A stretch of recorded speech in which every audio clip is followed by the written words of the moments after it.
life, I got a lot of shine. Running up the number, that's a lot of crime.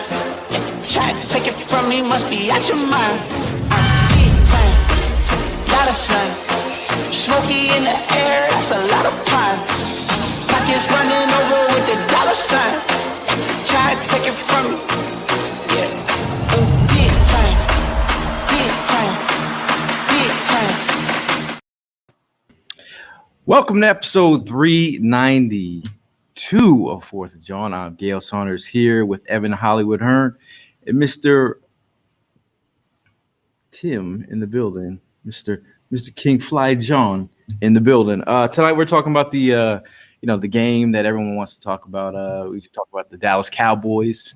You know that team that is now better than us in some pundits' eyes, but I don't care about other pundits' eyes. I care about this team in particular and what this vibe is and what it's going to be this week.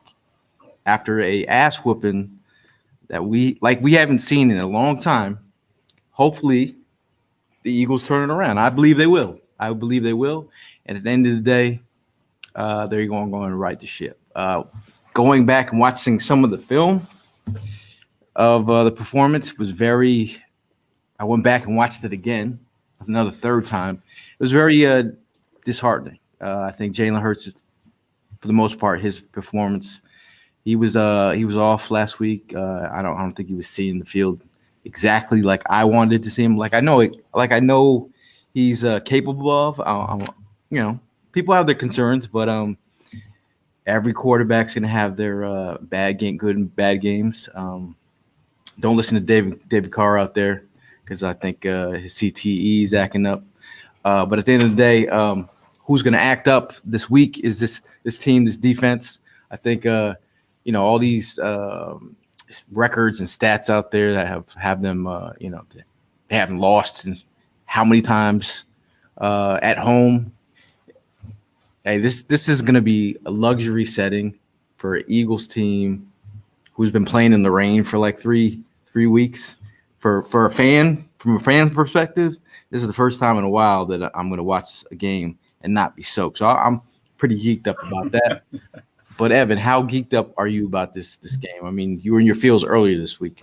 Listen, bro, I'm sick of being a putz. I'm sick of being a loser. I'm sick of that energy. We're a 10-2 football team. This is Dallas week. It's week 14, and this is the most important game of the year so far, man. I'm sick of the negativity. We're going to bounce back from that game. We're going to come back strong. We're going to put that one in the rear view. It's going to be a good game for the Birds. I'm confident as hell, Gail. I'm feeling great, Tim. How are you guys? No, Tim. Come on, Tim. It took me like 2 or 3 days to get over it.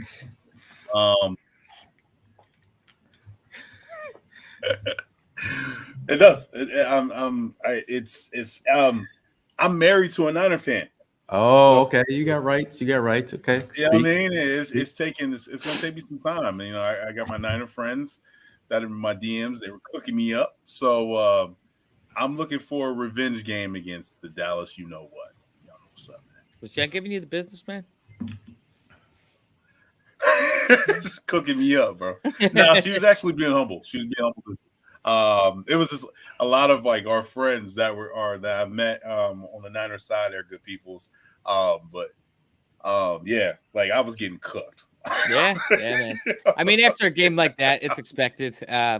Yeah, that was a great game that they played, and we completely, we fell flat. But like I said in the beginning, right, that is in the rear view, just like that Jets game. I mean, there was a lot of people that were sitting here concerned about this Eagles team after we coughed one up against Zach Wilson, and they were saying, oh, it's a practice squad, blah, blah, blah. Yeah, we shouldn't have lost that game, and we shouldn't have gotten blown out the way we did with the 49ers, but I think that we're going to bounce back, and we ended up going on a long win streak after losing to the Jets. So I don't think it hurt our pride then. I'm thinking that this team is stronger than just being broken by one blowout. So I'm feeling good, man. Now, one thing, looking back at the tape again for the third time, when it comes down to it, it's execution. There's a lot of plays where we're just not executing, where you would think, whether it be a block, whether it be, players or linemen hustling, whether it be quarterbacks not hitting the check down or just not throwing with anticipation. There's just a lot, or linebackers that are secondary when we're in zone, we're not running back to our spots. Read or crossing the field when you're in zone. Just everyone has to do their job. At the end of the day, I think getting back to basics, executing would be nice. So I feel like as much as we looked at the tape, they looked at the tape even more so, and they all got called out on film. I'm sure of it. But how do they respond is the question. Yeah, it's not just the players how they respond, but there was a lot of poor game planning that went into that game as well. So obviously, it's gonna thank you for showing the twister ball, right hand red. But no, you're absolutely right. The players and the coaches are the ones that need to bounce back from this, and they're a resilient bunch. So that we got leaders in this locker room. If you think that guys like Jason Kelsey, BG, Fletcher Cox, Lane Johnson, you think they're just laying down and giving up on the season while they got the best record in the NFL, you're sorely mistaken.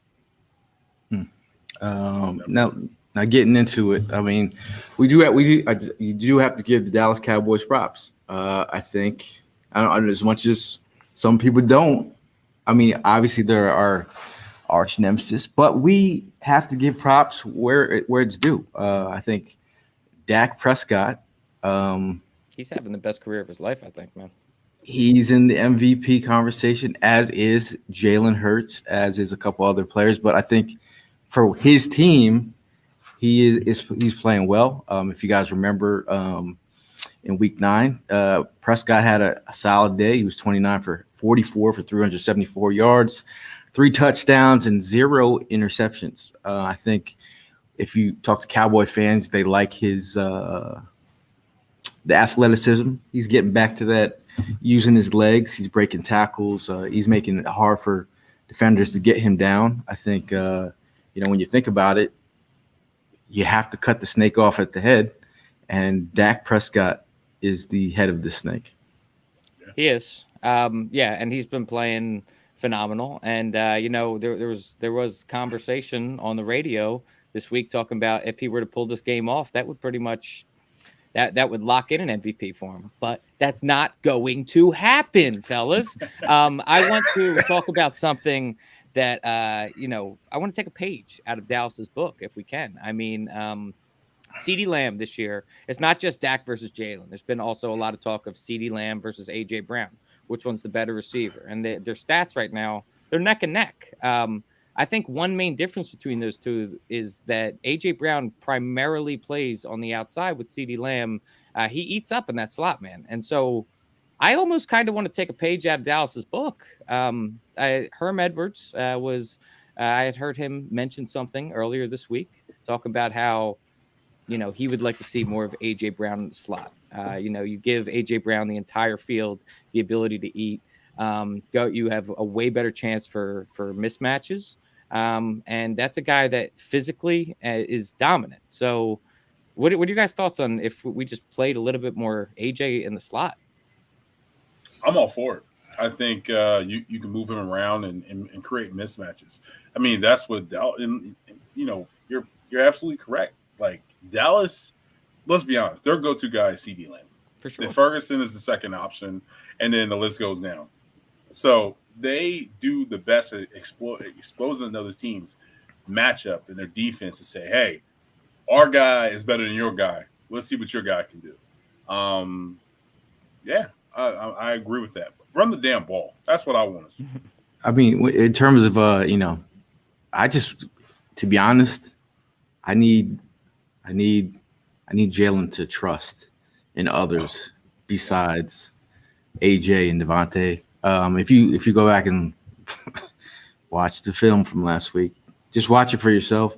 There's times where, obviously Jack Stoll is not Dallas Goedert. I mean, the positive here, I know Evan's going to get to his medical minute in a second, but just having Dallas Goedert back, we're talking about trust.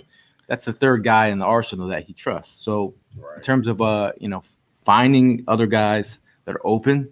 He's got to commit to that. He's got to commit to taking what the defense gives you at times. But I think in terms of I think AJ and Devontae have showed you that they will make plays though. They'll If you both throw come up clutch. if you throw the ball to them. Do you think that there's residual thoughts? We haven't seen much of Quez Watkins this year. I mean, obviously he played and got some catches last game, but do you think there's any residual thought of Jalen Hurts thinking about last year and like, if I'm throwing to Quez Watkins, this is what I'm going to get? It's always a question mark when you throw it up to him though. It is. It is always a question mark. And the tight ends are just they're not being trusted. You know what I mean? There was times where the tight ends were open underneath the middle. Alberto, he was capable of there. I'm trying to think of the one play specifically. I think was the one that he slipped. Yeah, he had He was holding Devontae. onto the ball too long. He had Devontae for a touchdown right there. I was like, what is going on? When I was watching all tape, watching 22, I'm like, what like are we having a glitch? Like, is this a 2K Madden glitch or what's going on? Yeah. He's holding on to the ball too long. And then I think on top of that, the routes are too deep. So it's like he's just waiting. But I want to say this. Kudos to the offensive line.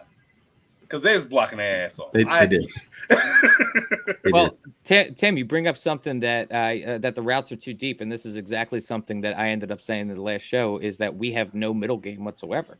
We have short passes and we have long passes, and we really aren't chunking away with those, 15-yard plays in the passing game at least. And so that kind of circles back to my previous point of like, you put AJ Brown slants in the slot, sounds like a match made in heaven, if I'm being honest right now.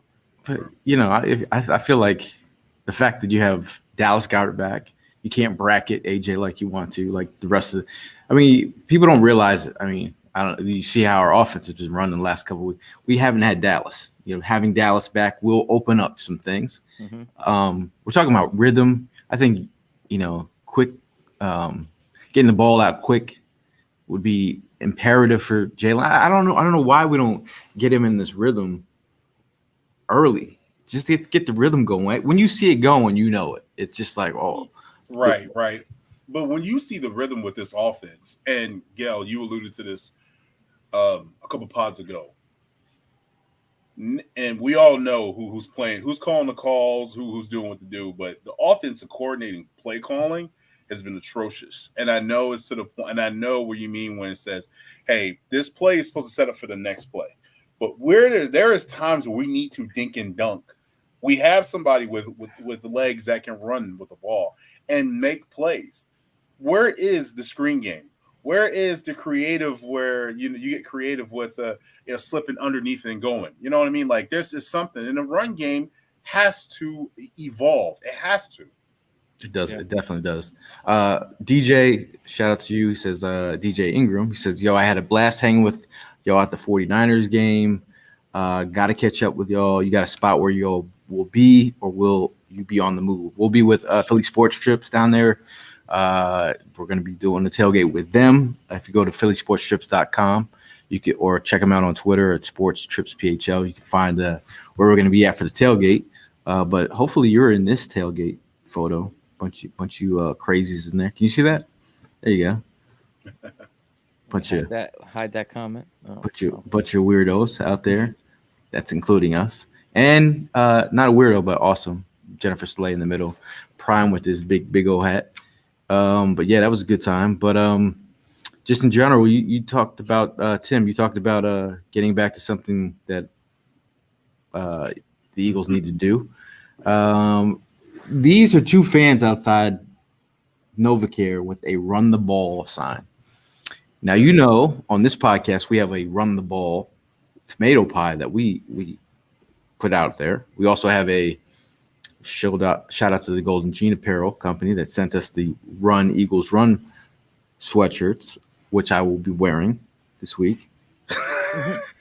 Getting the run game will be imperative.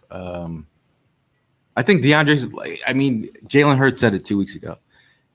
DeAndre Swift ignites this offense. Do you guys agree?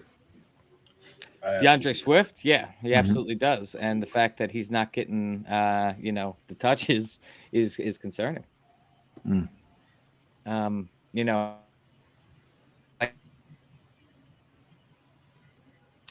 I think Ev got stuck in a time capsule. Yeah. He's got a lockjaw. But what happened? you froze.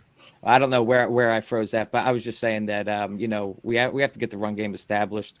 Obviously, the past few games it's been spotty, and I understand why we kind of drifted away from it. But I think instead of drifting away from it, you just have to get more creative with your play calling, more pre-snap motions. Just get the defense on their heels, and then you're able to really open that run game up. And you're not going to have a great passing game if you don't have a well-balanced run game.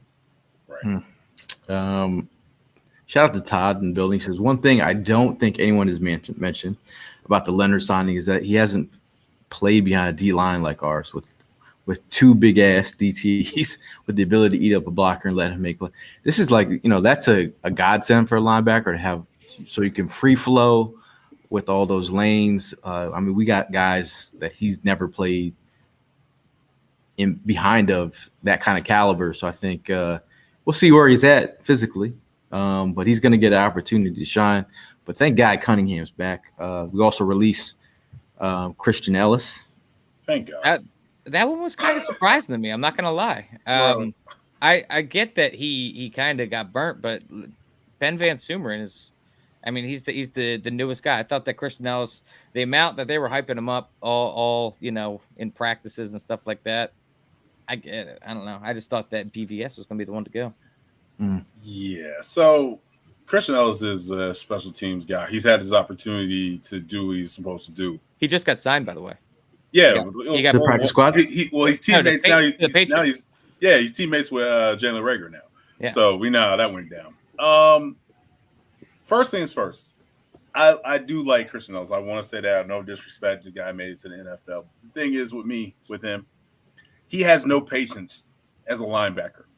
He charges in the hole and the play is going somewhere else. He doesn't know it's like he plays with his hair on fire. You want that. You want that in a linebacker. But patience is key in football. You got to know where the ball is going.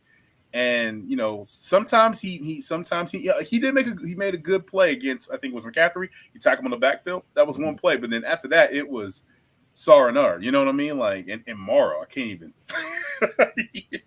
Morrow and his ankles. Oh my goodness, he was getting burnt like toast. Yeah, and but with Shaq Leonard coming in, obviously some much needed help. But at the same time, I kind of think about Kevin Byard when he came in earlier this year. And, Kevin Byard's a great safety in this league. Right. But it did take him a couple weeks to get adjusted.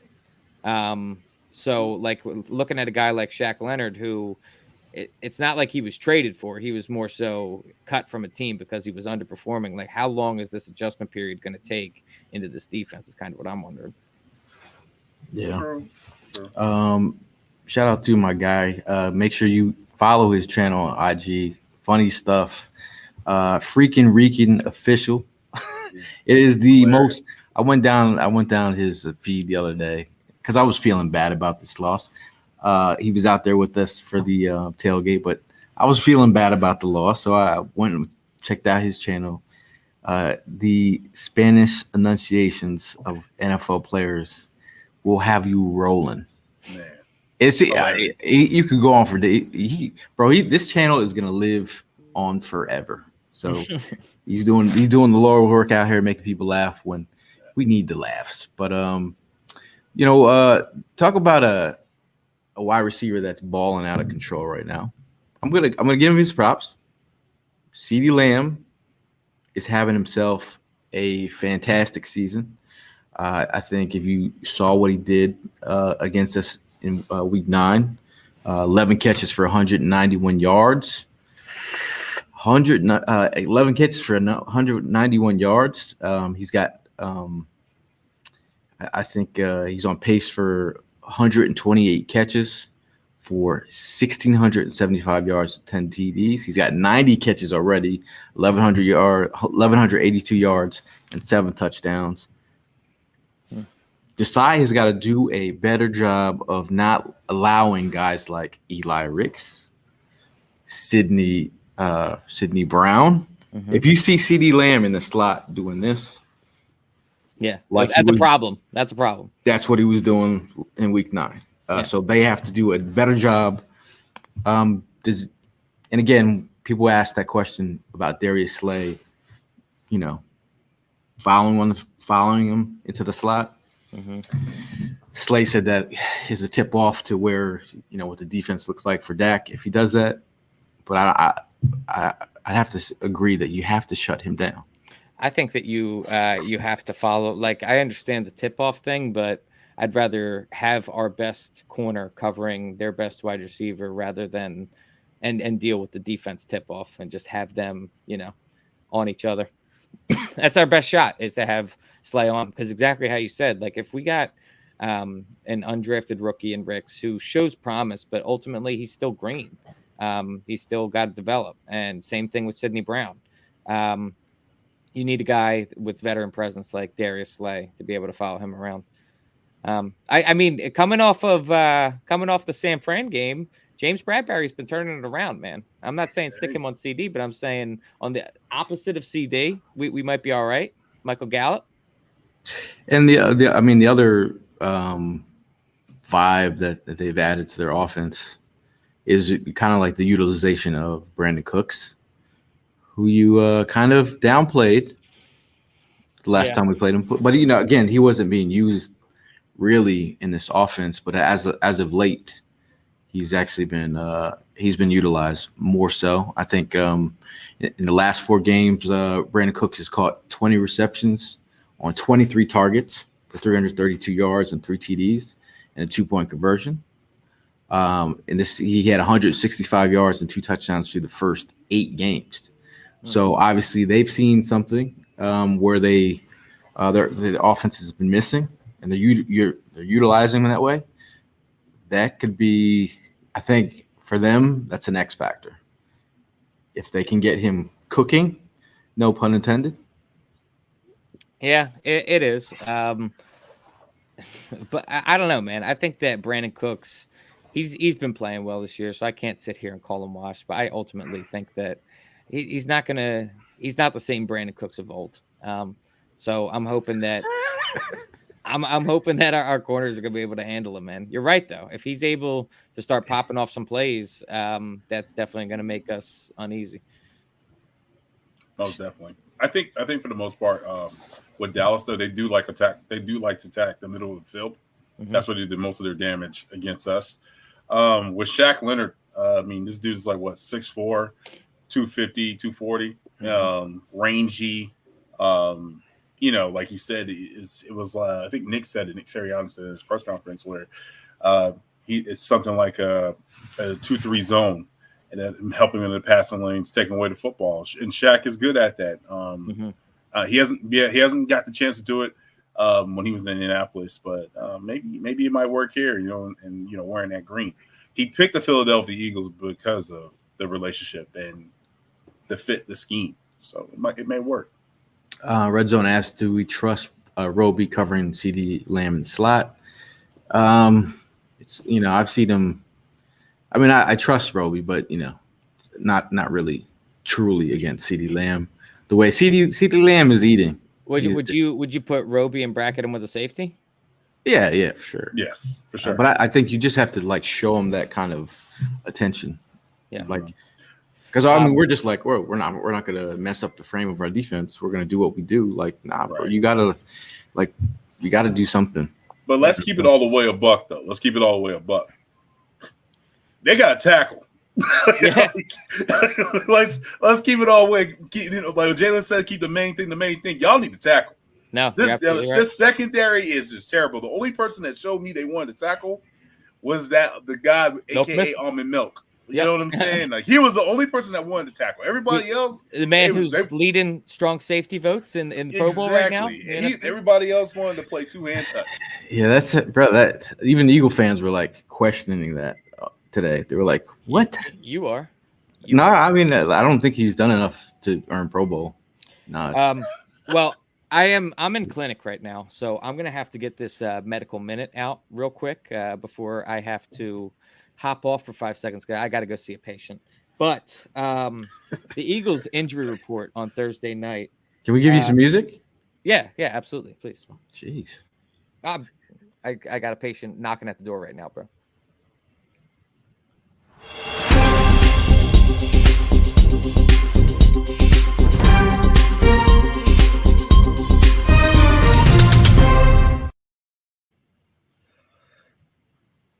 In the Eagles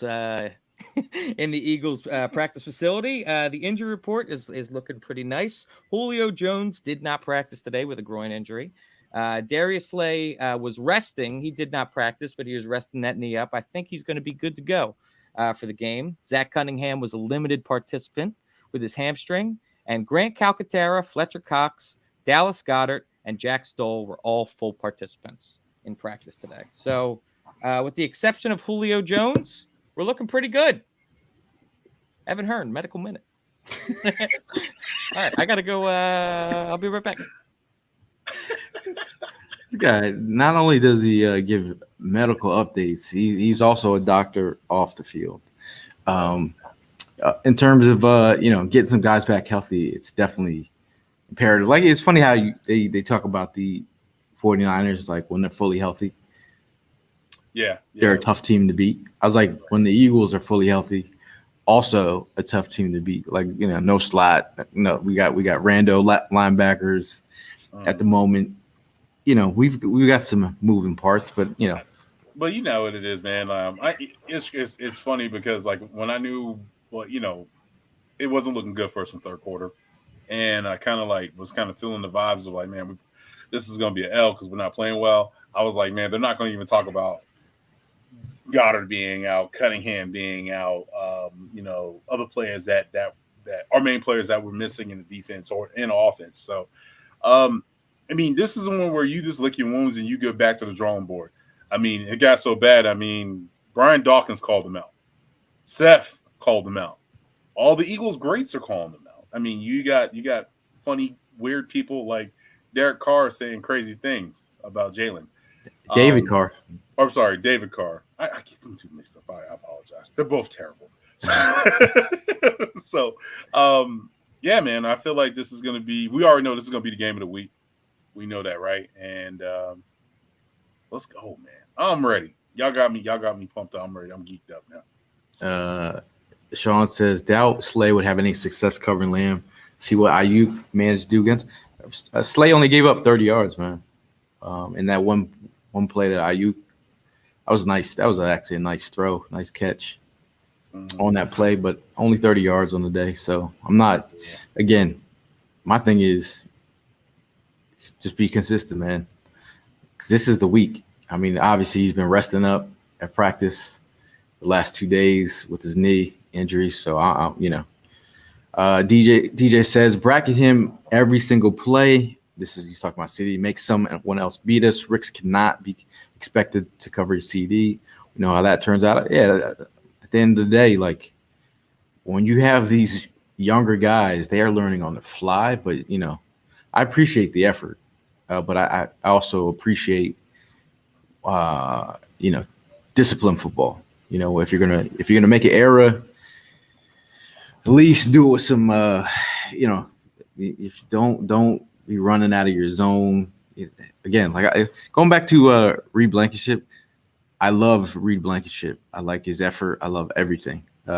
In space, he's been getting cooked. Yes. In coverage, he's been. It just is what it is. I mean, just go back, watch the film. I just feel like I love him, the heart that he brings to the table. He's getting. I don't have any worries about him tackling in the middle field. Although he did get shook by Josh. Bills game. Oh, he did get shook. I forgot about that. That was the tackle he should have had. I mean, you ain't gonna make every tackle. There's a lot of swiping. That Niners game that was terrible. I think the biggest thing for us as Eagle fans is we're kind of like watching the game and we're like, yo, why is the DBs 8, 9, 10 yards off the wide receivers? And they're just dinking and dunking us and they're moving down the field. I think that's probably the most part that's frustrating as an Eagles fan. You're just like, why can't we just man up, put our hands on them? Let's you know what I mean? Like, and I feel like we got punked. We got like they came into our house, ran up on Bradbury. Nobody did nothing. You know what I mean?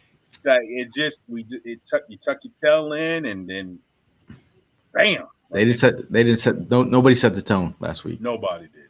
Nobody set the tone. Know who's going to set the tone this week? Kelly Wilson. Kelly Wilson is going to set the tone. Coach Wilson will be in attendance for the game. Shout out to him.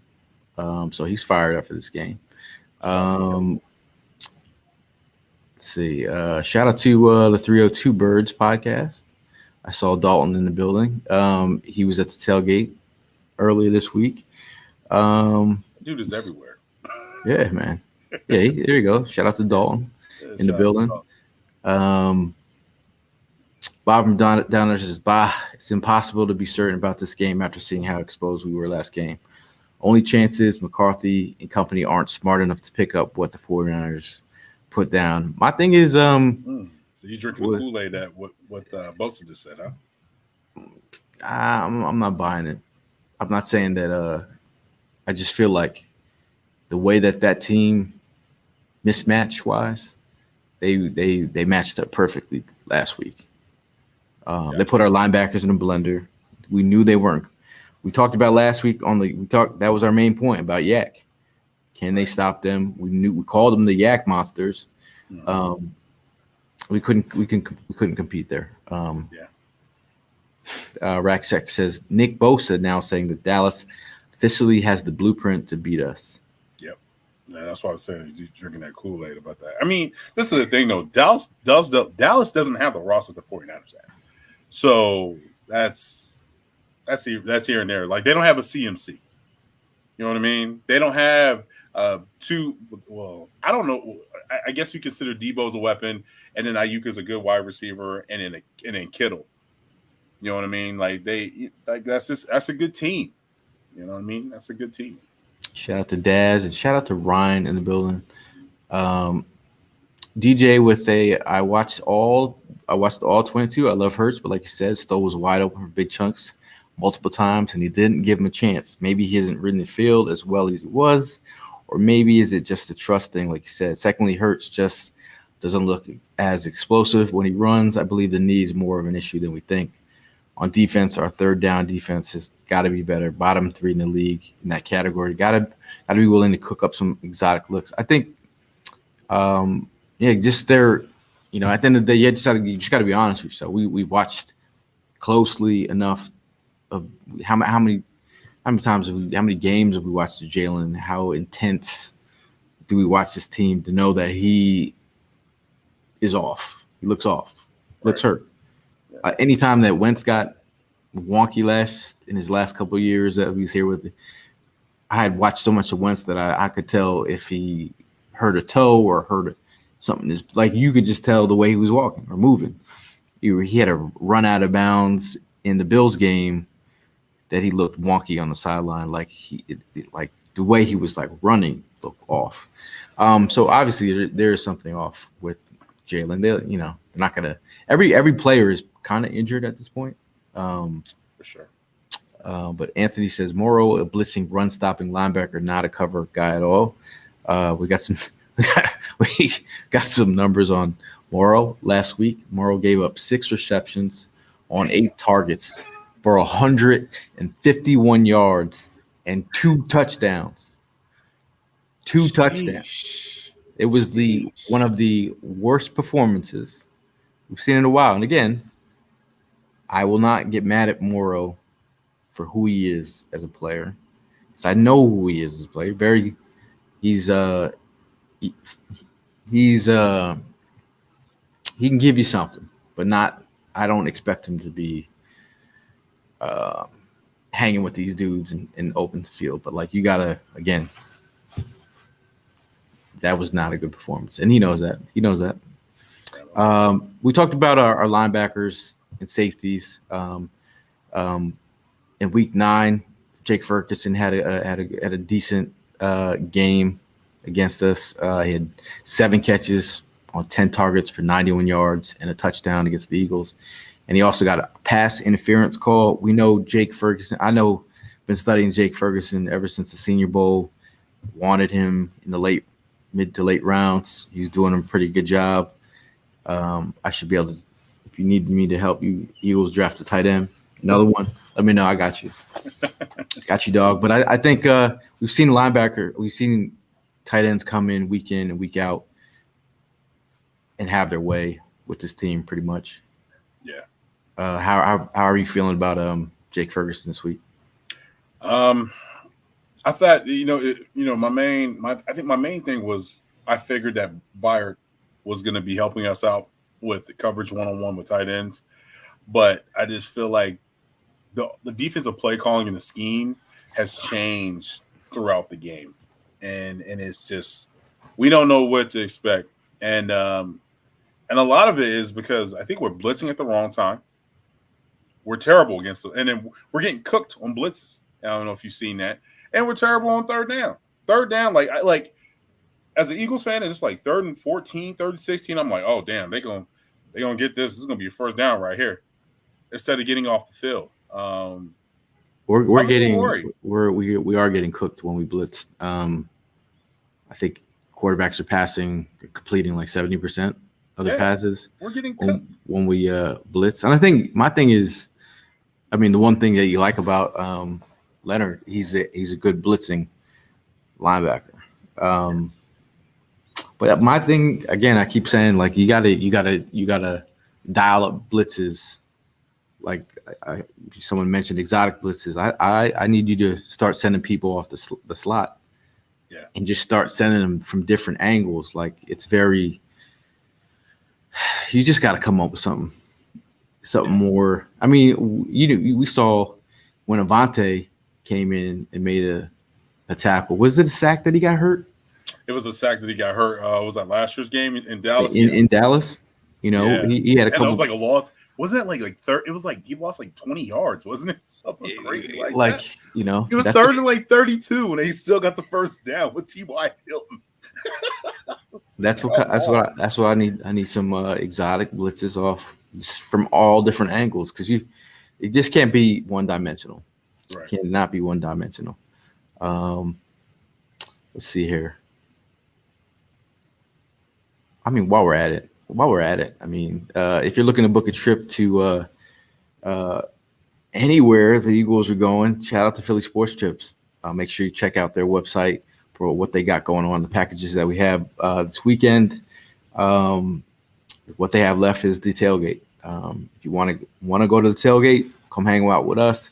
We got a whole bunch of people out there. Shout out to Hollis, who will be out there as well. It should be a good time. You know who else is going to be down there? Correll Buckhalter. Hey. Yeah, we met him out in KC. Very, very, very cool dude. And then he had left, and then some randos came up and were like, "Yo, man, I love what you did for the Eagles, bro." And I'm like, I'm not Corell Buckhalter. I'm just a fan. I was like, bro, I'm not Corell Buckhalter. He's like, nah, come on, bro, you're lying to me. I'm like, no. Nah.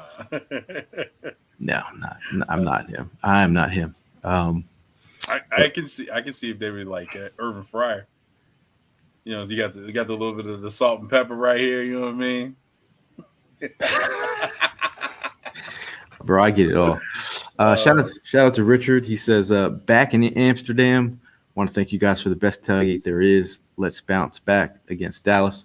Shout out to you, Richard, man. It's always it is the funnest thing meeting fans all over the globe. Like Eagle fans that are all over the globe. It is amazing. Rich, he was having the time of his life. I was checking on people at the tailgate, and they're just got the look in their eye like they're having a good time, and that's a win. That's what's up. That's Shout a out. win. Also shout out to the week 9 in the Cowboys game. We took a shot. It was and he had the bottle. Oh yeah. Liam. Yeah, shout out Liam. Shout out to Liam, man. That was super dope, man. That was awesome. Nice. We took a sip of that after last game because we needed something to get us through. So shout out to you, Liam. That bottle was very soothing at one point. I had to share it amongst the. I was like, "Hey, take a sip." Shout out to Nady. Nady was there. He got a sip, I think. Hey, so Bob from Down Under says, "What do we know about Desai by now? He's tried to be tricky, mix it up. Mix it up. Who is on who, particularly in the slot. A tiny bit of pre-snap motion in his grand design is exposed. I just think when you have the players that we have that you're expecting, that's the problem. Like we don't have the players, or sometimes I don't even know the discipline at sometimes with this motion. It's starting to affect, but also getting back to Kevin Byard coming here and what he told Reed Blankenship about, hey, communication is key. As soon as he got here, second day, he was like, as soon as he's in the building, in the meeting rooms, he's like, what do we have on this? What do we have on this? Like, he was like, Reed was in awe of how on it he was about communication. Because I think any good secondary communicates well. So I feel like in terms of them getting back to communicating, we have that's what we need, man. And I think we do have young guys that are in positions that on some defenses wouldn't even be on. They wouldn't even sniff the field. Some of them, some of them. And then also you got to learn how to pass off your player that you're guarding in the zone. The communication is key. There was a lot of mistakes. I think when we played zone and they snuck Kittle under on the right side of the field, and he took it for a long catch and a lot of yards. So that has to get back though. Yes, I think Cunningham Cunningham is the silent leader hitter. He's hell of against the run. Kevin, I think Zach Cunningham's probably our best linebacker. I mean, he's been the most reliable, especially coming off the street. Right.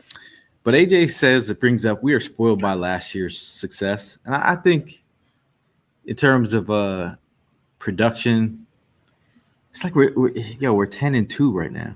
Yeah, but this is it's just a matter of style points. Yeah, and how the style we have done it. But check this out though. This is weird about this. Is last year we were cooking teams, and it was like, oh, you ain't played nobody. Now this year you're playing people, and we're winning close games. We're figuring out how to win. It's like, can they keep it up? It's like, which one do you want? Why you're 10-2? You're 10-2. You know what I mean? Come on now. Yeah, it's the weird. Like I said, I mentioned that tweet that Key had put out. It was 6 losses since 2022, including the Super Bowl. Yeah, that's not a lot of losses. We've seen a lot of victories. Me personally, it's weird being at the link and seeing that many wins, and then people being like, "I didn't like the way we won." I'm like, "Fuck out of here!" Like, bro, like at some point, you got to be like. But I get it. Some people want a curb stomp. Yeah. Well, we haven't had one. I mean, what I'm trying to think. What was the biggest differential that we won? I think was the Vikings game. We won by 8 or 9. Could have been, or the Dolphins. Was it what? Or what was it? I'm not even sure. I thought it was Vikings. Somebody got to help us. It could be the Vikings. Somebody help us out. My brain is mush the last days. Shout out to Joel. He says Cowboys on the 49ers. We got this. Go Birds. We need this W. I believe you, Joe. Sean says, do you guys buy into the 3 games in 14 days? I think it was it 12 days? 3 12. It was 13 games. I thought 13 games. 3 games in 12. Yes, I believe it, and the reason why I believe it because, first of all, we played the Cowboys. We snuck out of there with a win. Following week, Buffalo, right? Snuck out of there with a win. Cold, wet, everything. Then boom, went to Kansas City, snuck out a win there. Then the 49ers have 10 days of rest while you're going Sunday. You know what I mean? Like you got more time.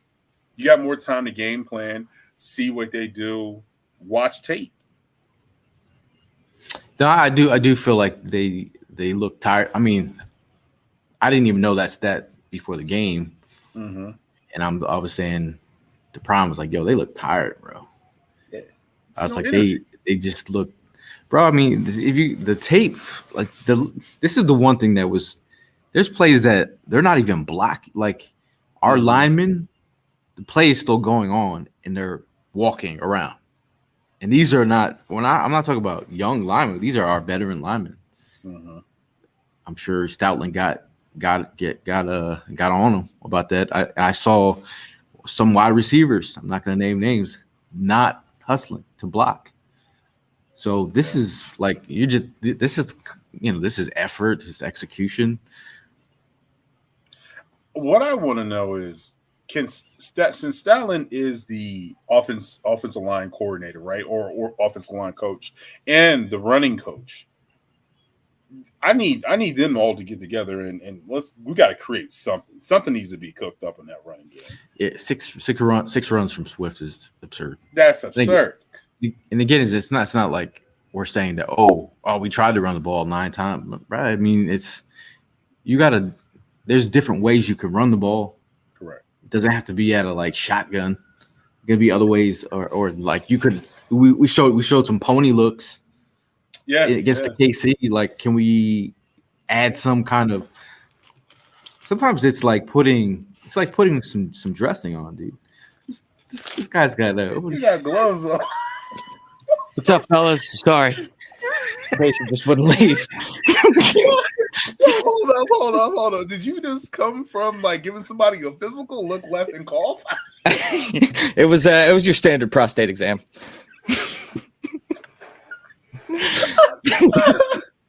Right, yeah. So what have I missed, gentlemen? What did you miss? We've been talking about the run game. Okay. I mean, but just thinking about it, it's absurd that the way that we're running. But the Bull RJ, he says Niners definitely got the blueprint. All you got to do is punk us, and they will lay down. My thing is like, it was a weird feeling leaving the stadium, knowing the way that we did get beat, but also knowing and seeing all the other little elements of like the Debo talk, you dressing up in black. How about the fact that they walk out onto our field and kind of just establish their territory, and we just let it happen? And the fans, bro. I see all that red, dude. I was like, yo, my thing is this though. Why Debo come out here with the Catwoman outfit? Why he come out here with that Catwoman? He had that Rhythm Nation fit going. I was like, come on, Catwoman. I didn't appreciate the fit. And I didn't like the black Air Force Ones or wherever the Air Force One cleats he was wearing. I didn't like that. Joel Shack is going to be playing. Got to be playing. Shout out to Kyler. Who's going to be in? Kyler, are you going to the game in Dallas? Because we're going down. Me and Prime are going down to Dallas. Isn't his wife a Dallas Cowboy fan? I think they're from Texas. Yeah, I think his wife is a Dallas Cowboy fan. Shout out to Kyler. Isn't it Tyler, Texas? I'm not sure. Warren Leonard got that. I think is he? 50. No, I saw he got 50. He got 50, did he? Yeah. But 53 is open now. And he took Derek Barnett's locker. Did he? Okay. He took Derek Barnett's locker. You got the locker room layout going on Yeah, right now? yeah, man. You know what I'm saying? I'll be in there. Shout out to possible resident Cowboy Country Marissa in the building. And this is I do have to ask this question since you're in Dallas area. What is the weather like? I need to know that. For the game, you mean? Yeah. I mean, it's a dome stadium, isn't it? Bro, I didn't even pack. I'm in New York City right now. I got to leave tomorrow. Well, I don't first know. of all, look at the jacket he's wearing. Like, you can't be going up in there. They're gonna be like, "What set you claim?" That's right. You know, wearing that. I'm repping the Eagles. I had a coworker step up to me. And he's like, "Hey, can I ask you a question?" I'm like, "Yeah." Do you own every single piece of Eagles attire in the world? I was like, I mean, it's not an unfair question. If you were to look at your wardrobe, I was like, maybe. I was like, but I think I'm going to call HR because I feel like I'm being attacked. this ain't even Eagles. This is Eagles colors, but it's Well, you bought every Eagles item, so now you just buy anything that's the same color. Yeah. That's funny. Joseph's asked, who's going to Dallas? Me and Prime are going to Dallas. Anybody else in this chat? Are you going to Dallas? Let us know. Marissa's been trolling Cowboy fans all week. Love it. That'd be nice. Doing God's work. Shout out to Mark Bird from Oregon. What up, Mark? Hey, you sweep Dallas. That's enough shit talking energy. I mean, and on top of that, what is the one thing that Dallas fans have pointed to for the past several years, and that is Dak's record versus the Eagles. As it stands right now, after that last game, he's 8-4 versus the Eagles. Jalen wins this game. He's 4-2 versus Dallas. So we're starting to flip the narrative there. Yeah. Also, hey, if you guys got places to go, or be looking for spots to hang throughout the weekend. I need a good breakfast spot. I need a good barbecue spot. But I am. We fell flat on our face looking for a breakfast spot in Kansas City. At least me and Gail did. You found Succotash with Prime, but we went to a place called Succotash. It's Travis Kelce's favorite breakfast spot. French toast. It was good. Yeah. And then we came up with an idea that we might have to talk about. What's that? French toast? No, I didn't. I'm not gonna even say it on the spot because someone might be listening to our ideas. It's a good one. Wait till we talk off air. I'm like, where do we roll this one out? You might, Ev. I think you might be with me on this. All right. I'm with it. I don't know why we didn't talk about it yet, but me and Prime, we had a eureka moment. We were like, wait till we talk about this. Okay. I know. I'm waiting to hear about this. I can't say it, man. There's some people out here, man. You got a patent yet? I'm just being honest. Can finally give up this prostate exam gig. Yeah, what was the gloves to, dude? I was just committing to the bit, man. I knew I had rubber gloves under the sink. I said I was going to clinic. I was committing to the bit. I was like, this guy. Here's some numbers here. The Eagles' pass defense has allowed 306.2 pass yards per game since week 8. 15 touchdowns allowed to just 3 interceptions. Yikes. 103.9 rating. This is Dak Prescott since week 8. He's passed for 316.8 passing yards per game. He's got 20 touchdowns to and 123.1 rating. Shout out to Jeff Kerr for that stat. That's got this is the back end has been we talk about the bend but don't break, but it's been like yoga out here. Yeah, they've been bending completely backwards, man. And you look at too, just like last year we had I think it's fair to say this far into the season, I think we had a better defense last year. Just overall, you look, we were causing more turnovers. I feel like we've kind of lost that trait midway through this year. I feel like we've gone through a good stretch of games. I know we had the James Bradbury interception a couple games ago, but it's been few and far between, man. And I think if we're able to, just win the turnover battle, that would do wonders for us in this game. I bet you we're missing CD Deuce right now. Mm-hmm. You know what I mean? Because he was a turnover magnet, you know what I mean, for the Eagles. Yeah. There was times, yes, he looked like he was out of play, didn't know what he was doing, but that dude was a ball hawk when he became a safety for the Philadelphia Eagles for 1 year. Joe asked, are we going to Seattle? I will be going to Seattle. So just showing off. Another rainy game, dude. Another Every rain. game. Rainy game. Marissa says dress warm. It's hitting 30s. 30s in Dallas. Dang. Mm. I didn't That's know probably in the morning though, B. That's probably in the morning. 50s. Well, then it's in a dome. So Yeah. So it's gonna be nice. Isn't it oh, snowing back home? it It was I saw- snowing earlier today. Yeah. I did see I was some snow. saying it was snowing back home. Shout out to Ivan who was at the last tailgate. Out he watched that game. Got But his he own no he on yeah pen? yeah. But he also got his. This is for any Eagle fan. This has got to be the saddest story. One of them. You know, Tim with his new hat that he got when I took him shopping. You know, you go to these spots, you get all this gear. You come in the city. Ivan came in, got freshly dipped at Mitchell and Ness. Got all this gear from other stores.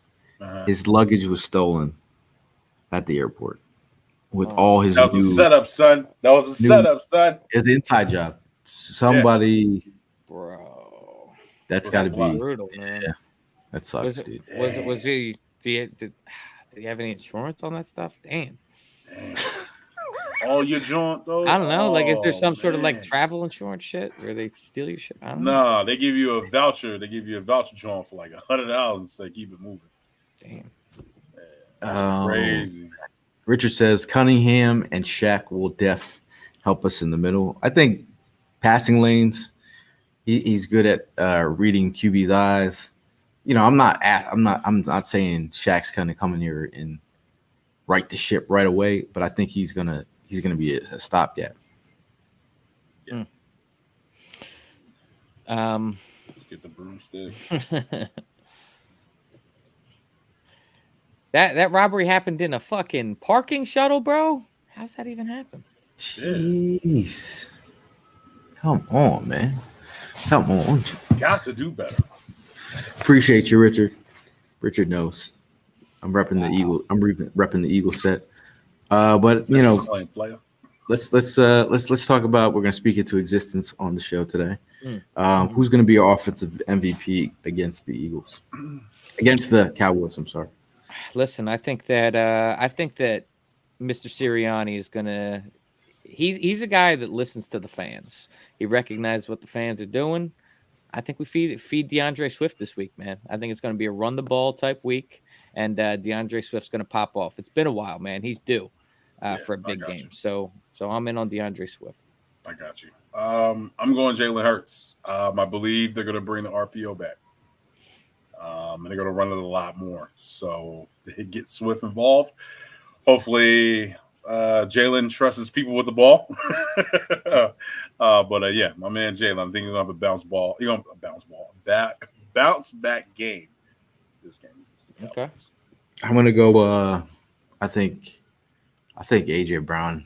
For some reason, I think he's got to have a monster game. I think he's got to set the tone. You know, we're getting a lot of run the balls in the chat. Richard says Jalen and DeAndre. Go ahead. One thing is for sure, though. DeJuan Bland jumps at everything. So Cook, DeJuan Bland. I know he has all these interceptions, but if you looked at it, everything he's given up, oh boy, like burnt toast right there, getting cooked all game. Did you see what DK did to him? Yeah. Mm-hmm. DK lit him up. Come on. Stop playing. DK had a game. That's what I'm saying. It's AJ's turn. My thing is, hey, Bland's having a phenomenal year in terms of being a cornerback. He's got 8 picks already. Yeah. How many pick sixes? I think like 6 pick sixes. He broke the record for 6 picks. I mean, they were talking about a team that had Deion Sanders. Right. That's an amazing stat. Who's your defensive MVP? I'm actually going to reach outside the box a little bit here, man. So I mentioned earlier how I think that we kind of go with our nickel corner bracketing with a safety on CeeDee Lamb. I think Bradley Roby comes away from this game with a pick. I'm going to go Bradley Roby. 6. I think Bradley Roby comes with a pick 6. I'm down for a pick six. I was just saying pick, but I'm down for a I pick think six. I like that. Not talking to the existence. Yep. I'm trying to think of this one. Hassan Reddick. Hassan Reddick is going to be the game. I mean, he's due for a sack. He crushes quarterbacks, and I love the celebration. Mm-hmm. Yeah, I'm going to Hassan Reddick. I think the thumb down is something that I need to see more of. And again, I think while we're at it, we have no Hollis tonight.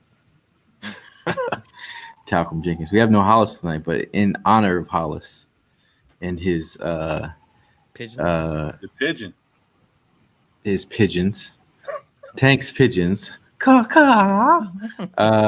Tank always talks about the pigeons, and you have to pick out the pigeons on this offensive line. I think if you guys don't know his name by now, I will bring his name up so you guys can see the beautiful artwork. That'd be nice if I brought up the right artwork. Terrence Steele with the pigeon behind him. Terrence Steele gave up 4 sacks last time we played him in week 9. I think he gave up 2 sacks to Brandon Graham. He gave up 1 sack to Hassan Reddick and 1 sack to Josh Sweat. That's a lot of sacks. Mm-hmm. Yeah, no, he was getting chewed up. Swiss cheese. So we know their interior, Zach Martin, their center, Tyler. There's a lot of Tyler times 2 down here, and a lot of Smith's time too. But the Tylers and Smiths of the world, I think Tyron, long in the tooth. He's always got a nagging injury here and there, but he's a dog. I think Zach Martin.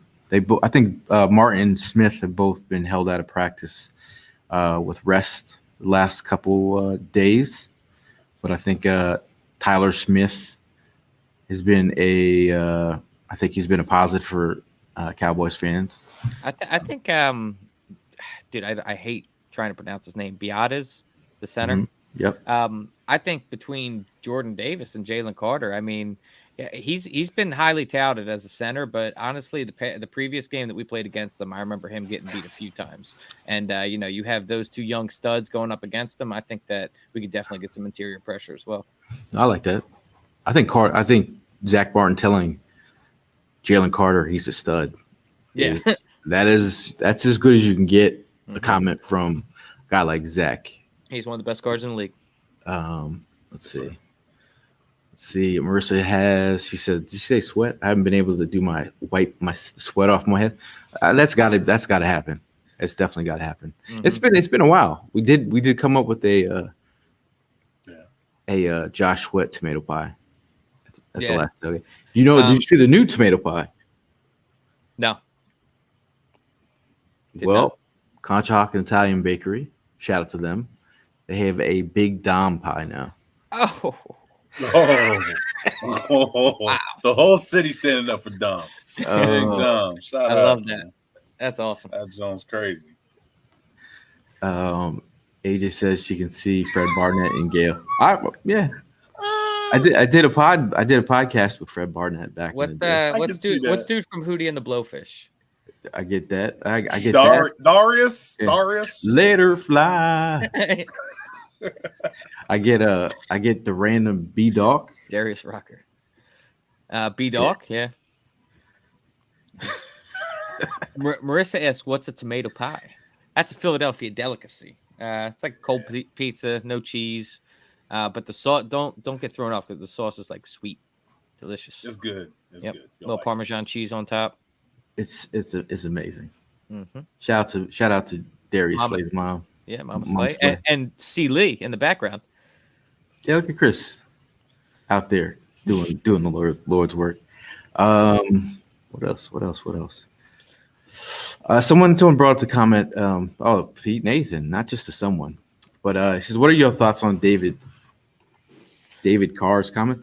My thing is,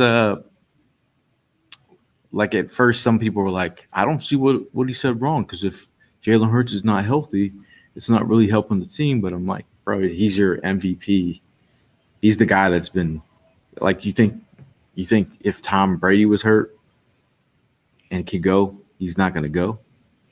Any quarterback out there is going to go. They're going to go. Right. He's the captain of the team, bro. Like, I don't understand. Well, Carr wouldn't understand. Carr wouldn't understand because he's not. Because he's an ass quarterback, bro. Just he's like not Chris at the level as Jalen Hurts. Exactly. He's not a leader. I'm going to be completely candid and honest about the situation. David Carr has a lot more leeway in this league than I do. David Carr obviously played in the league, but what this reeks of to me is a guy that is just begging to be relevant again. And he knew that if he put out some bulletin board material, that it would get picked up and people would talk about David Carr again. I think that's what this ultimately comes down to. The man wants attention. It was a dumb point. We're talking about one of the best quarterbacks in the league. You think that we should start our backup and that's how we'll win? I mean, we saw last year. What was Gardner Minshew's record with the Eagles last year? He stepped into the same team that Jalen Hurts was running all year, and he blew 2 games. So this isn't a system QB thing. The QB is the system. So David Carr can pound sand, as I like to say. The only time I wanted to see Mariota last week because I thought after Jalen got hurt, I'm like, yeah, just keep him in there because I don't need him to get hurt. But again, if you saw the way that Jalen was playing after he got hurt and came back, was still playing like the game was in reach. Derek Carr stinks, and David Carr isn't even the best Carr. So that's saying something. Right. I mean, you're talking about a person that got sacked 76 times in one season. You know what I mean? Like, come on, man. You know, and bouncing around the league. I think he thinks he knows it all because he got a ring with the Giants. I'm sorry, Giants. Like, I thought it was probably the most terrible comment. I'm like, dude, Jalen is what 28-8 in his career. Yeah. Did you see what his Derek Carr is probably like 26 and like 57 or something like that? Right. Like, what are we talking about, B? Like, you never say. It's crazy to me because he gives props to the quarterbacks that have been in the league forever and they haven't done anything. Like Dak. Dak has been in the league for what, 9 years? Ain't never been in the NFC Championship. Ain't never been in the Super Bowl. Josh Allen. He's a turnover king. He should have a turnover chain of himself. Like, quit it. And then I gotta be honest. He's always hyping up his brother, bro. He's always hyping his brother. His brother's terrible. I didn't even know that David Carr was an analyst until this week. That's what I'm saying as far as like irrelevance. I straight up didn't even know he was in the analyst game. Yo. Now, Vontae Leach, a former teammate of David Carr, says he quote tweeted David Carr's comments. Shout out to Tim for sending me this. He said, "Hey Carr, you are the QB who did not know plays when I played for Houston, Texas. Short memory, huh?" I mean, your own teammate. Who said that? His own running back. No, I missed the running back. Who was it? Vontae Leach. Wow. That's funny. So if you got your own teammates calling you out, it shows what kind of leader you were. Dog. Yeah, I'm not too worried about what David Carr has to say, and I don't think Jalen Hurts is either. Jalen Hurts puts the blinder on, and he keeps the main thing, right? Right, most definitely. And then on top of that, did you watch Marcus Mariota in the preseason? My man was throwing it to wide receivers that were like 7 foot, 6'8", 6'9". I like him on the edge running and moving is cool, but I still don't know what Mariota is right now. I don't. He's a mixed bag right now. Yeah. He's a mixed bag. He's definitely a mixed bag. I think he's shown enough in his career that he's a backup quarterback. That's what I think Mariota is. I think he's a guy that can step in for a game or two, but he's I don't know if he has the BDN gene. Ooh. Man, look, you remember that quarterback draft though? Y'all remember that quarterback draft? Yeah, Mario. Who was the other? Was it Mariota? James Winston? Was it James Winston? Yeah, I think you're right. James Winston. Like, yep. That was Winston crazy. went 1, Mariota 2. Well, of course he's gonna say that he's a 49er. My brother texted. Shout out to my brother in the comments. He says he texted me this earlier today. I was at work. I was like, this kind of hurt a little bit because Steve Young. I'm a big fan of his game. Also from Greenwich, Connecticut. He called the Eagles the pretenders, and I'm like, bro. At one point, like you just went through the Bills, the Cowboys, who are vaunted into like they're the best team out there now. The Chiefs. In Kansas City at Arrowhead. Dolphins, and we're just pretenders now, or are you calling like they're one of the elite teams in the league? I don't understand. Right. Also, yeah, you see the whole thing with Jerry Rice too at the stadium. Yeah. I thought that was last year though, so he came back. Okay, I thought it was last year. I didn't know that was last year. Yeah. Yeah. What I am intrigued by is. You're 10-1, you lose a game, you lose a bad game, and then all of a sudden you're exposed, you're terrible, blah blah blah. Like the NFL, it's hard to win. So why all of a sudden is it they suck or there's trash and stuff like that? Like let's keep it all the way a buck, man. The Eagles have been rolling for the past since the beginning of the season. I mean, we lost one game to the Jets, and we beat ourselves. We shot ourselves in the foot every time we got on the field. Yeah, you know what I'm saying? Like it's crazy to me. Like I get if you're a homer, you play for the team, and you want to say what you want to say, but like, come on, man. Like, and we're gonna see about the Niners because the Niners have a tough schedule too. They got to play the Ravens, they got to play Seattle, and those division games. They always have a tough time. They always have a tough time against the Cardinals. You know, I don't know why. But it's like kind of like the Eagles and the Commanders. But yeah, no, it's the same. Like, come on now, like. The game, like that's the thing. It's crazy to me when I sit there saying, "Oh man, this is the revenge." Like fans, and you got players talking on the Niners, like, "Oh, bro, that's not revenge. That wasn't the NFC Championship. That was a regular season game." Yeah, I feel like Tim had. I feel like Tim had this conversation at home with his wife. he got the crib notes. He's like, "Wait, I got something for you." Regular season game. But the one thing we went a long time throughout this podcast without even mentioning a guy who's always up there for defensive MVP of the year, Micah Parsons, and he leads the league in pressures at this moment. Yeah. And he's a versatile piece. Like you can play him at linebacker, you can play him at defensive end, you can play him at safety. Something that you can put him in the slot. That's how athletic this guy is. He's that athletic. I don't want people to come down. These homers didn't say anything. I believe Micah Parsons is that good. I think he's a jack of all trades, and he's a master of a lot of things. A lot of them. So I feel like, I like to run at him. I like to do some trickery. I like what they did to him last year with Steichen. And then the fact that you would leave him unblocked and to let him take himself out of plays and then do some trickery in terms of like coming down with some linebackers to just, keep on hitting him. I do think you can't let him wreck your game plan. I think you have to do what you do, but you can't let him wreck your game plan. Right. And he don't like being chipped. He can't stand chipping. He can't stand it. Because he thinks he's free and then a running back just boom. Yeah. He's like, and he's complaining. He complains a lot when he gets chipped. But yes, the dude, he's different and he has a motor out of this world. I mean, he's relentless. He won't stop until he gets to the quarterback. So we'll see, man. BO 1990 has a pretty good line here.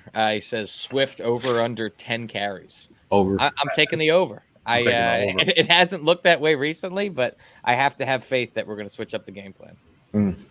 Harold asked, "What lot are we going to be?" I'm not sure exactly where lot we're going to be in. We're going to be with Philly Sports Trips. So if you see on their website, that's who we'll be with down there in the lot. Question from Marissa: Do y'all think Jalen is scared or takes more precautionary because of his knee? Because he knows we are going to the Super Bowl, doesn't want to get hurt before he gets there? I don't think he knows that we're going to the Super Bowl. I think he knows that we have to work to get there. So he's going to play his hardest each and every week. I think he's just playing smart for the most part. He's not going to put himself at risk. I would just say I think these hits are piling up on him. I just feel like they're piling up on everybody though at this point. No, but I'm It's late in saying the season. also with the way that the blocking schemes that they're coming up with, like they left him unprotected with what's his name? Chase. What's his name? Chase Young, right? Yeah, Chase Young, free hit on the quarterback. I think with the way that he is right now, you got to start protecting him a little bit more. But Again, I mean, he has had decent protection. Like that is one of the things that we've looked at is that he's holding on to the ball. well, I'm saying not there. I'm saying like when you want to move somebody to like the blocking's been great, but I'm saying the scheme of the way you're going to block. Like if you know someone's coming and you set the protections, but again, Kelsey is the one that's setting the protection sometimes for him. Mm-hmm. Correct. So I feel like we know that he's injured. He's dealing with something. You got to like keep that man up. So well, I'm gonna tell you something like this. If he's injured, Nick and Brian, can y'all please stop doing quarterback sneaks? I'm gonna need y'all to stop doing that. I mean, the brotherly shove, I'm cool with. You know what I'm saying? Because he's not taking much of a beating there. But the quarterback sneaks, we got to stop that. And the offensive line, like I said, pulling back, they're doing good. They're doing well against. He had a pocket, and I don't know why he kept on leaving the pocket, but he had time to throw the ball. But this game against Dallas, I want to see them go downhill. I want to see downhill football, running the ball. I want to see that, and I want to see an activated Penny. You played him in the Cowboys game. He had two good runs. Let's play him. Tired of this, man. I think. And do you think that there is going to be? Let's say Penny comes in and he is just productive as hell. Do you think that there's going to be some sort of lingering thought of like, yo, why the hell weren't we doing? He'll this be before? inactive the next game. Yeah, you're right.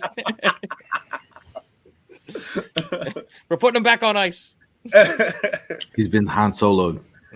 He's just sitting there like. For those of you who have not watched Star Wars, you probably would never get that one. But there's a question from Jeff. He said, "Any guess on stats Hurts and Swift end up with Sunday night?"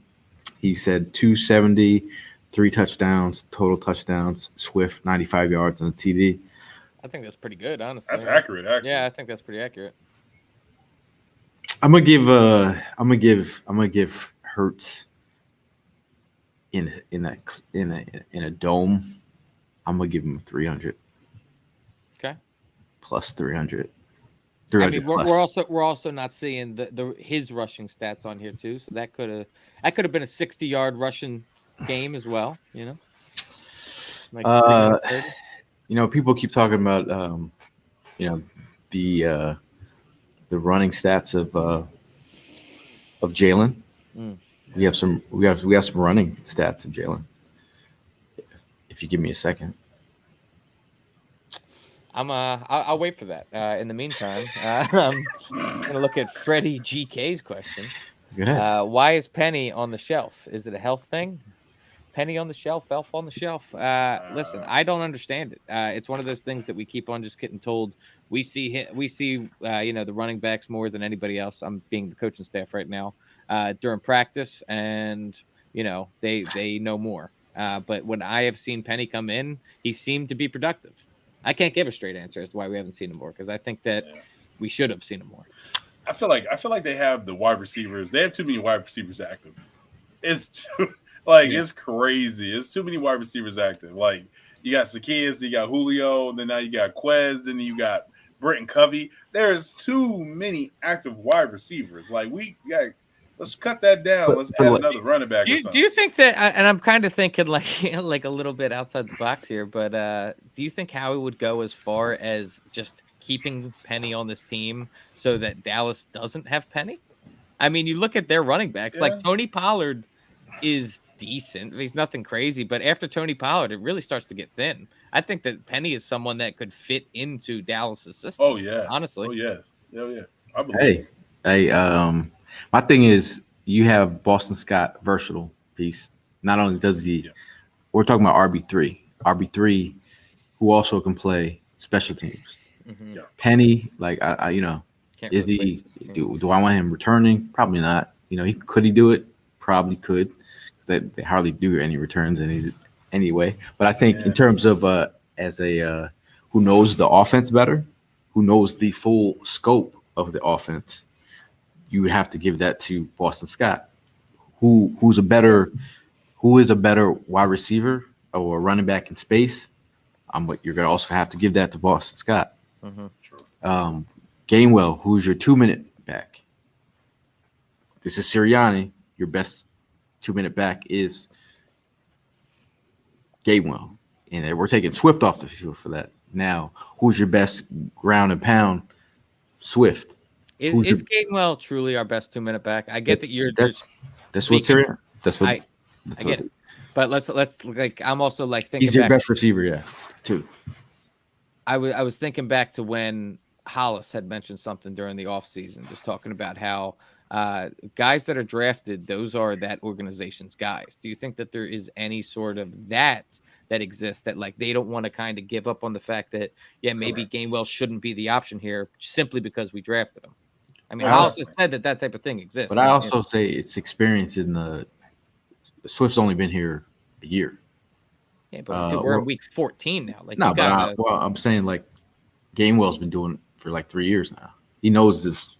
Christian McCaffrey in the same week that he was traded was like the top rusher in San Fran. I think that over 14 weeks, training camp, all that, Rashad Penny could get brought up to speed. If he's not up to speed, that could be his issue. I'm just talking about 2 minute drill or in the passing attack. That's only. Yeah, but I was saying, do you think that he is that 2-minute guy and they refuse to say he's not simply because he was a guy that they drafted? Yeah.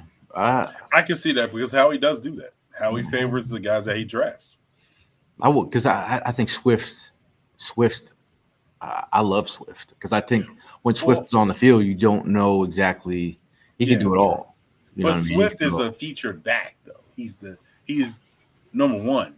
Then number two, Top brings up a good point. You know, it's gonna be Gainwell. Then your switch up back is Boston Scott. Right. So it's kind of just like, you know, it's kind of like a plug and play type of deal. You know what I'm saying? Yeah. I just don't think they do a good job for rotating the backs, in my opinion. You know who was really good at that? Deuce was good, but we already know Deuce is not walking through them doors. Yeah. You know, but Penny also got called for a hold when you talk about he did, blocking as a running back and protecting. Very That's also very key. Like if you don't know the protections, you're not getting on the field. Mm-hmm. If you miss a block, and that's Jalen's ass. So exactly. So again, if you don't, you know, but again, I'd like to see what Penny has, just because I'm selfish like that. I you know what though, I would love to see a game like, remember a couple of years ago when they were like, hey, run the ball. And then they ran the ball, and then it was like that 2017 30 yards or whatever. You know, with the Garrett Blunt, and then they went back with it like we played against I think it was the Lions, and then I think it was Jordan Howard went off. Mm-hmm. You know what I'm saying? So I that's what I would love to see. It's sad that Jordan Howard didn't work out the way he was supposed to work out, man. To be honest with you, when we let him go, I still think he had gas left in the tank. Yeah, a little juice in there, man. I like it. So I got that Jalen Hurts rushing stat through 12 games last season. Hurts had 132 carries for 609 yards and 9 touchdowns, 4.6 yards per carry. He has 121 carries this year for 430 yards and 12 touchdowns this year. Okay. 3.6 yards per carry, so a yard less. We know he's been dealing with the injury. I was also going to say that I think that we have been doing less designed QB runs and more tush pushes this year. So I think that's why his average would be down, because we're really just fighting for a couple inches to a yard on a lot of his carries. It was funny because their last game, there was a seam opened up in the middle, and he took off and ran. It was like a 3rd and 8, where I was like, dude, you had guys open. And that's where he got hit too on that play. It is what it is. Bob brings up a good point too, talking about how Gainwell to start out the year was the number one running back, while we were all kind of sitting here scratching our head because we're like, we have DeAndre Swift. Why would Gainwell be the guy? And then I think that was draft bias. If I'm being honest with you, I think they looked at that. And to your point, that Swift hadn't played a game in the system yet. And Gainwell had. So I get that. He had more time spent in the system, but ultimately these are guys that came here not a week before the season. These were guys that were acquired, and they came through camp. They came through all of that through preseason. So listen, if Penny wasn't up to speed, that could be a Penny issue. Like maybe he wasn't learning the schemes properly. That's possible. But as we sit at this point in the season, it's shit or get off the pot time, man. You gotta throw him in here. My thing is, let's be honest, we were all about Penny. We were all excited about it. I'm sorry. I said at the beginning of the season, it's more about like if you know the plays, if you know the whole playbook and the range. Hey, Mike.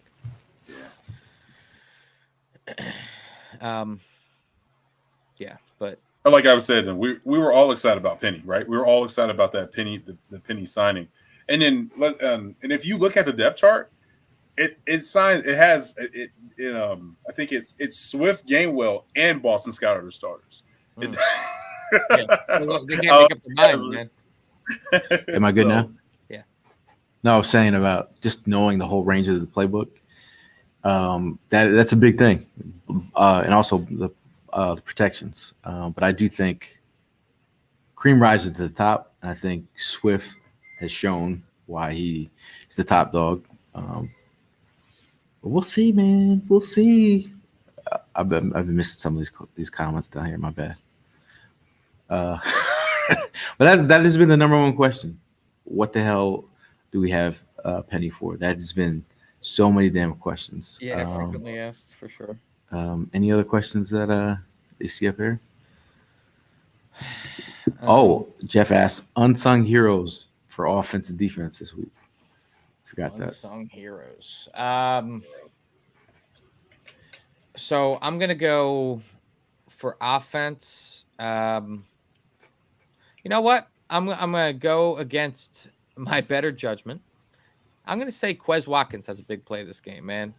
Maybe Quez Watkins with it. I don't want those faces. I'm talking things into existence. I'm talking about positivity here. I'm talking about a Quez bomb, a nice 60-yarder into the end zone for Quez. I got you.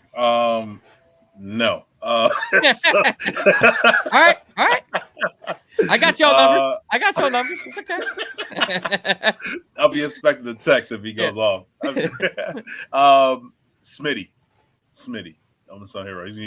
You because it's pick your poison. Now Goddard's back. Pick your poison. Mm-hmm. Pick your poison. Imagine if Harold says maybe we're saving Penny for the playoffs. Imagine if he has like some Hulk smash like playoff run where it's like he gets endorsements. He is the dude. Well, to be honest with you, think about it too. Like if that ends up happening and we just start rolling teams with Penny, I'm not expecting this to happen, but hypothetically, then like all this talk that we're doing right now, we're the asses. Nick Sirianni's the genius. He had Penny on ice, and then he just runs wild in the playoffs. Facts. Hey, my thing is like if you know DeAndre Swift, who was injury prone, and if you look at his record, Penny, his injury prone, how many games did he miss? So together they missed a shit ton of games. Yeah. So and if he's saying like, hey, I don't need you for right now, the regular season, I got my guys. I got a little stable here. Yeah. By the end of the season, but still, don't you think like from a player's perspective, he's like, you're fucking with my money? Being honest. Hey, the chat's coming for you. Wealthy Mind. That's all right. That is a good question. That's a good question. Wealthy Mind says, Hollywood, don't play, man. I'm about to unsubscribe if you mention Cousin Emily. Book it. See, I told you. That's why I try to save him. Said, no. Talon asks, shout out to Talon. He says, any word on Zach Ertz possibly return to Philly? He still hasn't signed with the team. When you'd have thought he would by now. I think he's. I know Ravens are out. I think I think the Eagles have inquired. I saw the Niners did too. Not see they. And my thing is the Niners are like, we'll just do it just so you can't have them. Exactly what I was saying. Well, their backup tight end, Dwelly, he's out for the year. So there's opportunity for Zach Ertz to come back. I want to point this out, but that's a great question. I don't know how many of you seen the interview with Dallas Goedert and when Dallas Goedert said what he said about Zach Ertz coming back. What'd he say? Kind of like, well, we'll see what happens. You know, when he was here, it was kind of like, I don't want him here. I'm the man. Yeah. Well, he does kind of like step on some toes. And you think about it from his perspective as well, where like Zach Ertz is a beloved player here. Zach Ertz was a crucial part of that Super Bowl run. He has a memorable play in that Super Bowl run, reaching for the touchdown. Several memorable plays. And so, like, if you're Dallas Goedert, you're watching this guy get signed off of waivers, and then all of a sudden he's the fan favorite. You know what I mean? Like, I kind of get where he's coming from, but it's for the team, man. But could you imagine, though? Could you imagine the personnel that we can put on the field, and not only just count on Dallas Goedert and have Zach in the middle of the field? Yeah, he does not. He's not a yak guy, but he's going to get your possessions. He's going to get that, his 1st and 10. He's going to get that, 2nd and 8. 2nd and 6, you know what I mean?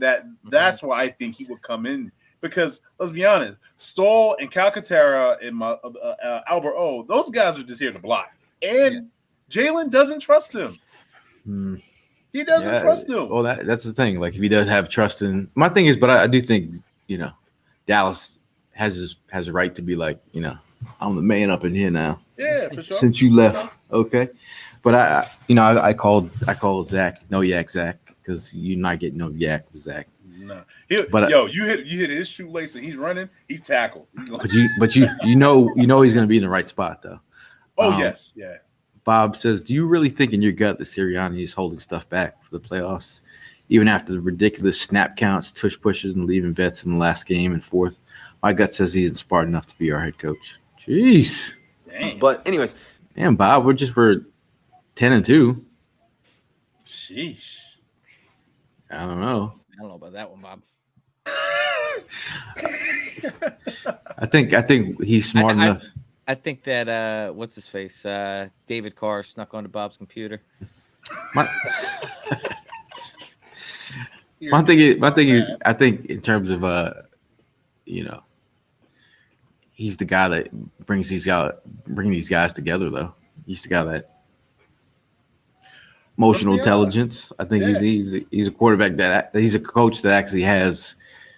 I think, because I was telling people, like, to coach the players in the NFL these days, you don't have like all these like old school hard ass coaches. Like, you need coaches that understand players and can get them to operate at a full clip every week. Right. And what does it take to get these guys up? I think you might think behind the scenes he's a pit bull. That's what I've heard. Sure. I mean, we already seen it. I mean, he went after AJ. Remember when AJ in the Steelers game where AJ did that? He went after AJ, said, AJ, you can't do that. He was like, yeah, my bad, coach. He gets the players' respect. Why do you think we just got Shaq Leonard? Shaq Leonard wanted to come here because it was mostly because of Nick Sirianni. He has that much respect. I mean, he was an offensive coordinator, and you're bringing one of the. I mean, we're not getting the Shaq. We're not getting the Shaq of 2000. We're not getting Darius. We're getting Shaq. Yeah. Sometimes when you change the name, though, things get a little wonky. You know what I'm saying? Who was the old Eagles offensive lineman that was changing his name every offseason? Was it Villanueva? No. Vanderfield? No. Julian Vanderfield? I don't know. It wasn't King Dunlap, was it? Nah, he still go by King Dunlap. I feel like he's more of a Charger. Someone was switching their name at least like 2 times. I remember it. Maybe someone in the comments remembers. See, Bob says he's been kicked out of play calling and he is meant to be an OC. My thing is, if he's the head coach, this is where I still need to get down to I'm gonna have to do a deep dive, like get a source Yeah. to talk to an actual player and be like, yo, what is the play calling? Like the 40, 60, 40? Is it 30? Like that's what I need to get. Yeah. But I just haven't put my mind to it. But that would be a good thing to do. Is it I don't know, man. Andrews? No, it's not. It's not Andrews. Sean Andrews. Didn't he call himself SpongeBob? No. This guy What? legally changed his name, his first name. What? SpongeBob. He's a big SpongeBob fan. Bigger than Oh, okay. You thinking of Yeah. House? yeah. No, I'm saying are you thinking of House, the big SpongeBob fan? Shout out to Michael. He said he slapped me high five at the Bucks Eagles game. That dude is on a player's coach. Really love that guy. We'll be okay. See Michael with some. No, I mean I've talked to Sirianni a couple times, and he's been a quality dude. You know, obviously, you know, you can't really get too much out of that, other than definitely good dude. Jeff says, just remember, we took a beating from Seattle the year we won the Super Bowl. I told my wife that. Sometimes you need that kind of loss to really make a good team focus. Sign up things to come the rest of the year. And my thing is, you know, that's what it is. Like you could catch an L now, and you learn from it. Mm-hmm. I'm cool with that. Look how they played after they lost to the Jets. That's exactly what I'm saying. We went on a nice little winning streak, man. So I think it's the same sort of thing. You just got to snap back from it. You saw AJ Brown and his interview, and he's telling you just wait. And so I think they're feeling confident as well. They're not down in the dumps. We'll be fine. Sean Andrews. I'm looking. I don't think it's Andrews.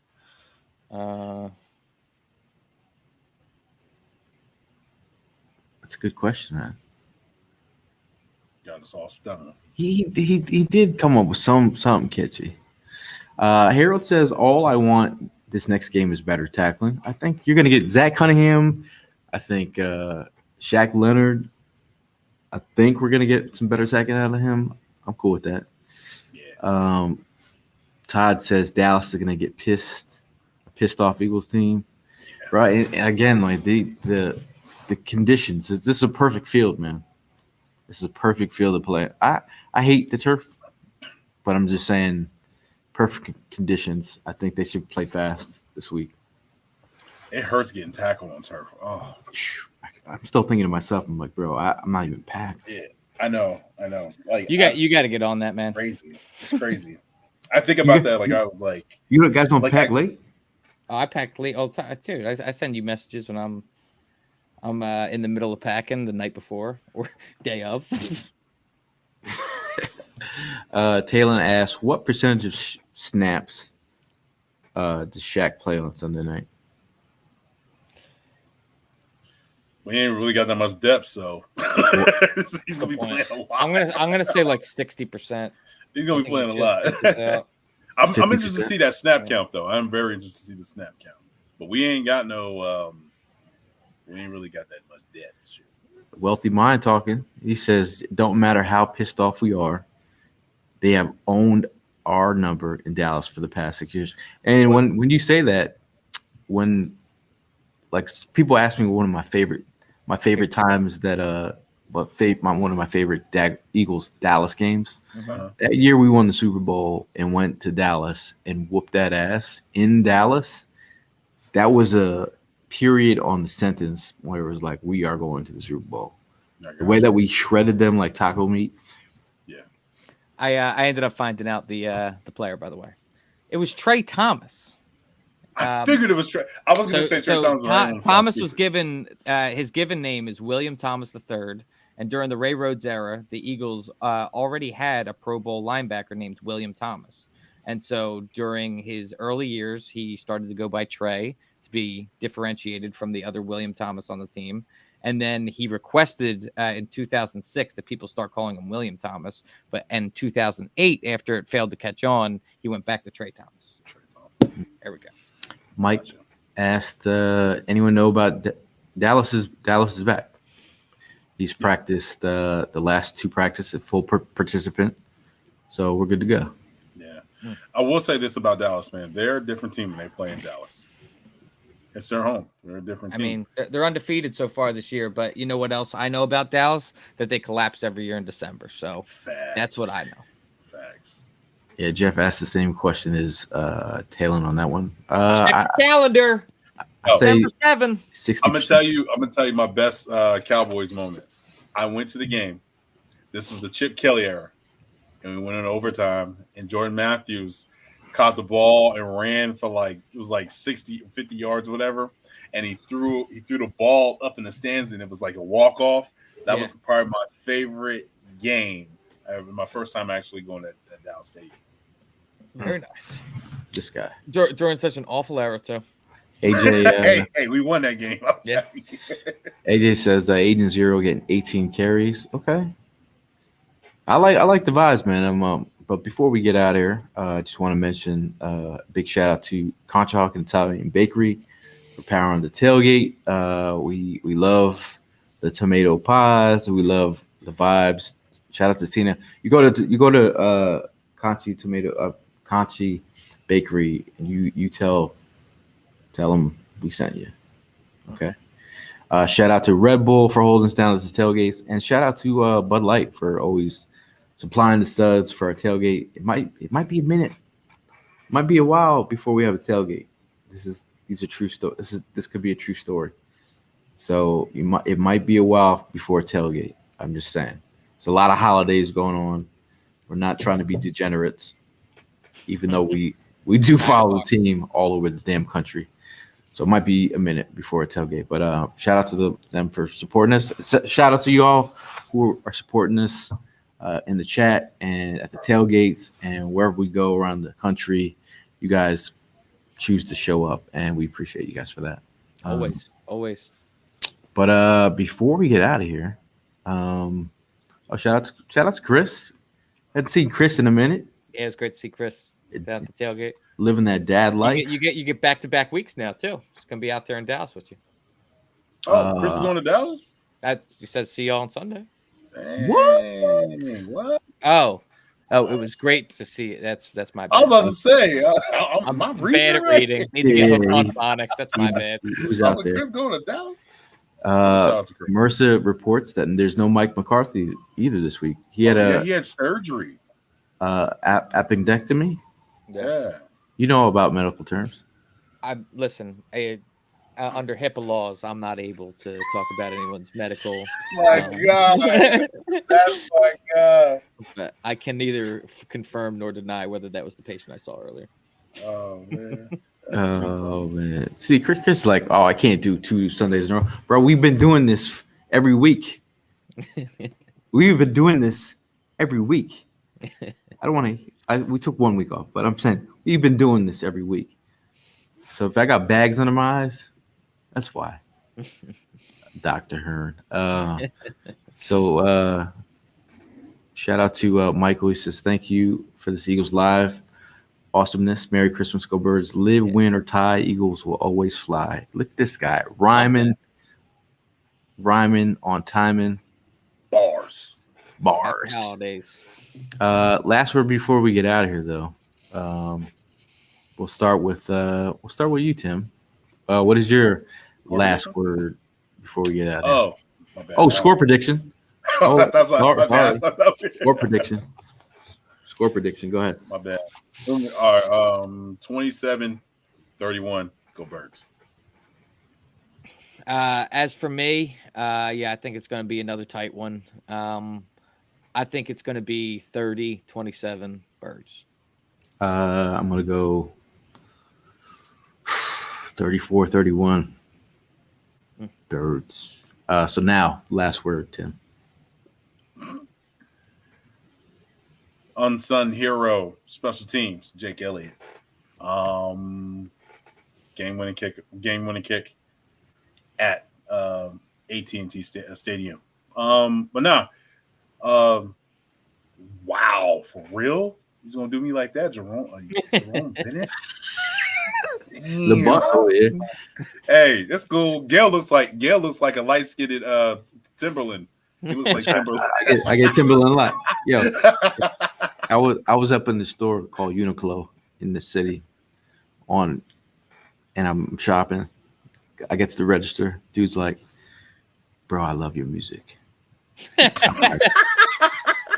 I'm like, he's like, I was like, he's like, "You got some fire ass beats, bro." And I'm like, "Bro, I'm not who you think I am." He's like, "I know you Timberland, man. You don't gotta say it." I'm like, You want an autograph? See, you want me to call Missy Elliott? I'll let you know. Right. Rest in peace, Magoo, man. But Boy Detmer. He hit me with Coy. Ev looking like Corey Detmer out here. I used to get Nick Foles, and now I've been demoted to Coy. I was about to say Nick Foles. I was going to say I'm on the podcast with Nick Foles and Timberland. But no, man. Last word for me. Yo, don't get discouraged of last week's game. We dropped this game. We dropped a game like this back in 2017, 2018. And I think it was the same, probably the same week around the same time. And it was going against the Seattle Seahawks. And we came back with a vengeance. The next, I think it was 2 weeks later, Carson Wentz got hurt. Knock on wood, none of that. But I feel like this team has it. They have the grit. And that's what's very special about this Philadelphia Eagles team. So, don't get discouraged. Fly Eagles, fly go Birds.